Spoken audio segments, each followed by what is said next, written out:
नीटनेटका व्हावा, वाढत राहावा, अशा प्रकारची त्याची काय असते अपेक्षाच नाही, परोपरीने प्रयत्न अशा प्रकारचे असतात आणि त्याच्याकरता मानव देहासारख्या आयुष्याचं वाटोळ अशा प्रकारचं करतो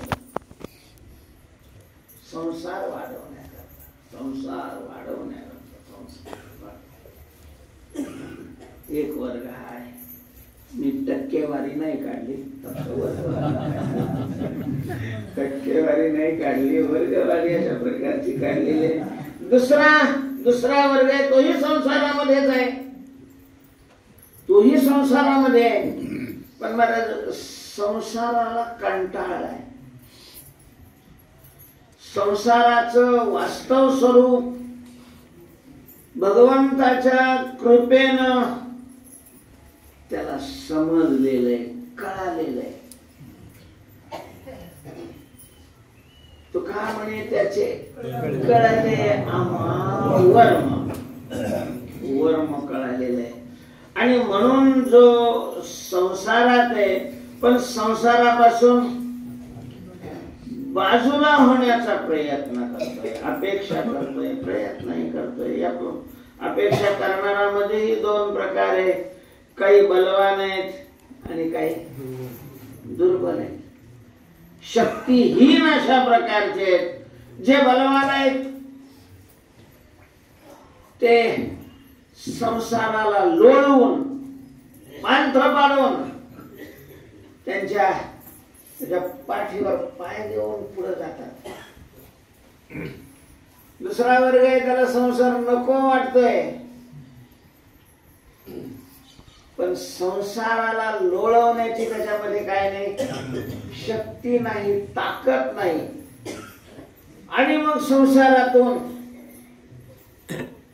पुढे जायचं असेल, जायचंय म्हणून तो ज्याच्यामध्ये ती शक्ती आहे, ताकद आहे, त्याला शरण गेलेला आहे आणि त्याची अशा प्रकारची प्रार्थना करतो। हा अभंग त्याचं वकील पत्र घेऊन अशा प्रकारचं लिहिलेलं आहे। तुकोबार आहे त्या अवस्थेमध्ये, सध्या त्या भूमिकेमध्ये संसारात गोडी नाही, संसारात आनंद येत नाही, म्हणजे आनंदकारक अशा प्रकारच्या घटनेपासूनही काय होत नाही, आनंद येत नाही। मला ती दृष्टी असते, ती दृष्टी असते, ती दृष्टी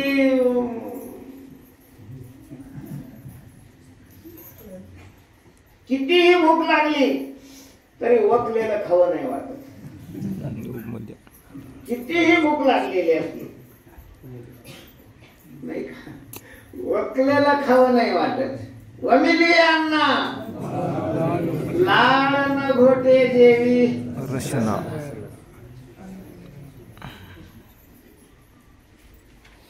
दृष्टी दुसरे मला कुत्रा लगेच तिथं चाटायला लागतं। उठलेला असेल तर कुत्र्याला नाही काय त्याची चिळस वगैरे, तसे हे दोन वर्ग आहेत। काहींना संसाराची चिळस आलेली आहे, नकोय, त्याच्यातून पार पडावं ही अपेक्षा आहे, पण ताकद नाही, ताकद नाही। आणि मग अशा प्रकारचा जो वर्ग आहे त्याला जर संसारातून पार पडायचं असेल प्रामाणिकपणे तर देवाला काय जावं लागतं, शरण जावं लागतं आणि देवाची प्रार्थना करावी लागते, देवापुढे पदर पसरावा लागतो, देवाकडे मागणी करावी लागते। जशी तुकोबारायाच्या अभंगामध्ये करतायत, तुकोबाराय म्हणतात, देवा मला या संसारापासून सोडव, आता मला संसारात राहावं वाटत नाही, संसार सुख देत नाही, मला तोच संसार आहे जो संसार वाढवण्याकरता एक जन्म नाही पुन्हा जन्म घेऊ म्हणतात आणि हे पूर्ण करूनच टाकू काम एवढं,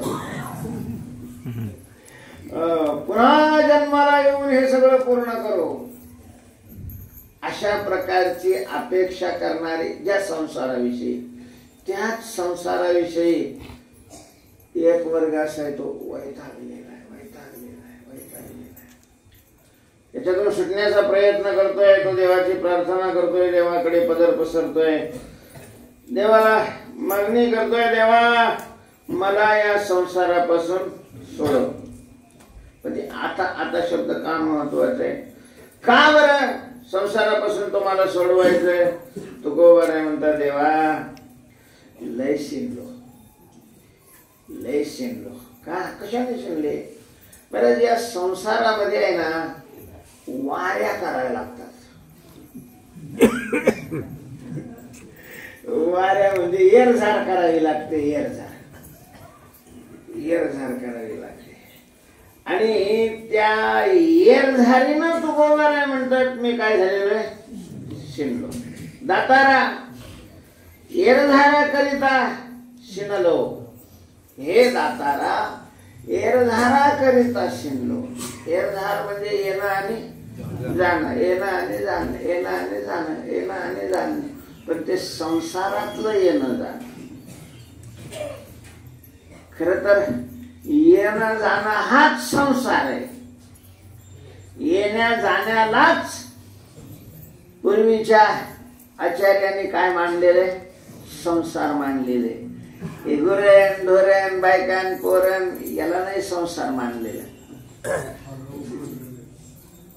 अगा उपजने आणि निमाने साचची जे का मानले तो संसार मी म्हणे. तो देव लोक मी म्हणे संसार हा. पुनरपि जननम पुनरपि मरणम पुनरपि जननी जठरे शयन. यह संसारे हा संसार आहे.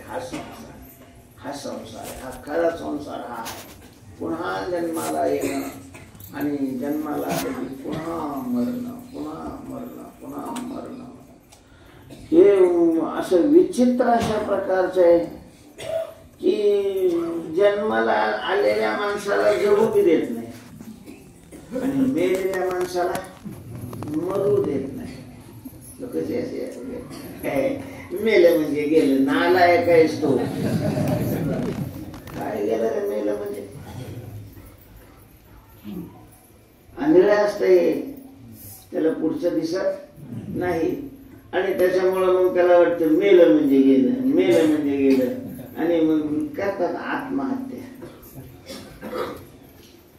बरं, काही झालं तरी हा मार्ग एकदम चुकीचा मार्ग आहे. ज्याच्यातून सुटण्याकरता तुम्ही हा मार्ग स्वीकारलेला आहे, या मार्गाला लागलेला मनुष्य त्याच्यामध्ये पूर्ण जखडला जातो.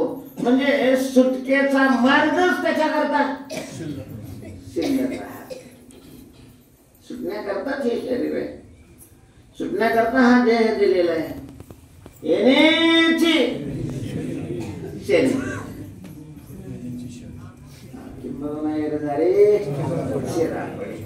याच शरीराने नको असलेलं दुःख, नको असलेलं पारतंत्र्य, नको असलेली पराधीनता ही या शरीरामध्ये सोडता येते, नष्ट करता येते. त्याच्याकरता भगवंतांनी विशेष कृपा करून या शरीराची निर्मिती केली. आणि जे साधन आहे ते साधनच अशा प्रकारचा हा नष्ट करतोय. त्यासारखा मूर्ख जगात दुसरा कोण असू शकतो? कुठल्याही कारणामुळं महाराज देह सोडणं हा विचार कोणाच्या मनामध्ये येऊ नये. ठीक आहे, परिस्थितीने कर्ज लय झालं, ठीक आहे, मेल्यावर काय होतं? समजा कर्ज लय झालं म्हणून याने फाशी घेतली, थोडी टाकली, जाळून घेतलं, काय करायचं ते केलं, विष पेलं आणि मेला. काय होतं कर्ज? व्याजासह फेडावं लागतं, व्याजासह. आणि ते दुसऱ्याला नाही, तू कर्ज घेतलं असेल तर तुलाच फेडावं लागेल, तुलाच. ऋणवैर हत्या हे तो न सुटे ने देता न सुटे. प्रयत्न करावा. शरीर नाही टाकावं. शरीर चला ठीक आहे, घरच्यांनी लय वैताग दिलेला आहे. घरच्यांनी वैताग दिले तर सोड ना घर, जा ना हिमालयामध्ये, होईल संन्यासी. नाही तर पंढरपुरातल्या एखाद्या मंदिरात जिथं पारे चालतात तिथं पारा कर. नाही यायची बुद्धी होती. हरामखोर फाशी घेते ते त्याच्याच शेतात जा,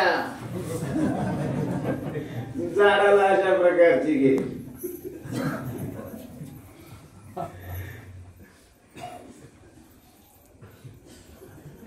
संसारातून सुटण्याचं हे साधन आहे,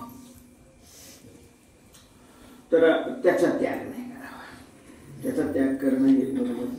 पण मग काय करावं तेच तुकोबाराय या अभंगामध्ये सांगतायत. तुकोबाराय म्हणतात, देवा शिनलो मी, पण लोक ज्याला शिनतात ते नाही तुकोबारायांनी शिनण्याचं कारण दाखवलेलं. तुकोबाराय म्हणतात, मी येण्या जाण्याला शिनलो, एरझारीला शिनलेलो आहे. एरझार म्हणजे संसार आहे. तर एरझारीला शिनलो म्हणजे जन्माला आणि मरणाला. तर ही माया, संसाराची अधिपती असणारे माया म्हणा, कर्म म्हणा, विकार, काय म्हणायचं ते म्हणा. तर हे सारखं अशा प्रकारचं जन्मलं की मरणाकडे येऊन जात आणि मेलं की पुन्हा जन्माकडे. अशा प्रकारचं उपजले पिंडा मरण सांगाते, मरते उपजते सवेची. तो नैसर्गिक मरण असेल, नैसर्गिक मरण असेल तर खोली पाहूनच पहिली खोली सोडली जाते. नवीन खोली पाहून तिला रंगरंगोटी करून तिथं काय अडचणी वगैरे कपडे हे करून मग पहिली खोली सोडली जाते. तसं दुसरी खोली तयार झाल्यानंतरच हे खोलीतून काढून त्या खोलीमध्ये घातलं जातं. त्याच्यामुळं मेला की जन्मतो, जन्मला की मरतो, मेला की जन्मतो, जन्मला की मरतो. घरटी चक्र फेरा. तेव्हा बरं याला म्हणजे आठवड्याची सुट्टी नाही. तशी शाळेला, ऑफिसला एक दिवसाची सुट्टी असते ना. रविवारी, शनिवारी बाजारात अर्धी, रविवारी पूर्ण सुट्टी असते. तशी याला सुट्टी नाही. मला याला सुट्टी नाही. गुरुवारी झाला ते मस्त रविवारी झाला हे म्हणजे मागते तुम्ही लबाड बोलताय. कसं मला रविवारी सुट्टी असते, रविवारी कसं काय तर त्याला सुट्टी नाही. रजा देता येत नाही, कसलीच नाही. मेडिकल नाही, फिडिकल नाही, कसलीच नाही. सारखं चालू आहे, सारखं सारखं अशा प्रकारचं चालू आहे. तुकोबाराय म्हणतात, आणि देवा हे दातारा. तुकोबारायांनी या ठिकाणी दातारा शब्द वापरलाय देवा करता. देवाचे अनेक नाव आहेत, विशेषण आहेत. त्यामध्ये दातार, दातार बऱ्याच ठिकाणी हा शब्द आलेला आहे. मग सोडवी दातारा कर्मापासून दुष्कर आहे. परमात्मा हा दाता आहे. दाता दाता दाते सगळे नसतात. दातृत्व अशा प्रकारची ही कला म्हणा, शक्ती म्हणा, सगळ्यांच्या ठिकाणी राहत नाही. शूरत्व, वक्तृत्व हे किती जणात राहत याच्याबद्दल सांगत असताना एक सुभाषितकारांनी श्लोक लिहिलेला आहे. शतेषु जायते शूरा. शेकडो माणसामध्ये एखादा शूर असतो. गतानुगतीच जास्त असतात शब्दामध्ये घातलेले. शतेषु जायते सहस्रेषु च पंडितः. पंडित हजारामध्ये एखादा असतो. पंडित म्हणजे नुसते कीर्तन करणाऱ्याला पंडित नाही म्हणत. पंडित शब्दाचा अर्थ ते नाही सांगत मी की पंढरनाथ विषय करून दे. पंडित शब्दाचा अर्थ ज्याला समन्वय लावता येतो, शास्त्राचा ज्याला समन्वय अशा प्रकारचा लावता येतो त्याला पंडित म्हणतात. आणि असे हजारो मध्ये एखादे असतात. तर वक्तृत्वाची कला असणारा वक्ता 10,000 10,000 एखाद्याला ही कला प्राप्त होते वक्तृत्वाची. आणि तिथं शेवटच्या याच्यात म्हटलेलं आहे दाता भवती वान. कितीही लोकांमध्ये दातृत्वाची शक्ती असलेला होईल किंवा होणारही नाही. अशा प्रकारचं दातृत्व महाराज पांडुरंगाकडे, देवाकडे, देव दाता आहे. दाता तोची एक दाता तोची एक